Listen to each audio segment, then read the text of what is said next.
মহালয়ার সকালে হঠাৎ দেখি কি ধুম বৃষ্টি। কই, এমন তো আগে কখনো হয়নি। কোথাও কোনো হাওয়া নেই, কিন্তু বৃষ্টির কি তীব্র শব্দ! এই যেন মায়ের হুংকার। ভোরের মতনই আলোটুকু ছিল।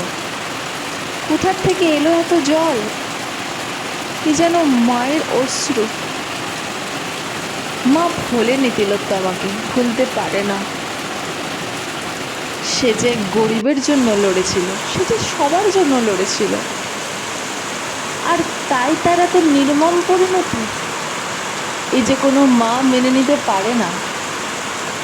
যেন চিৎকার করে মা শুধু একটাই কথা বলছে, আগে বিচার, পুজো পরে হবে।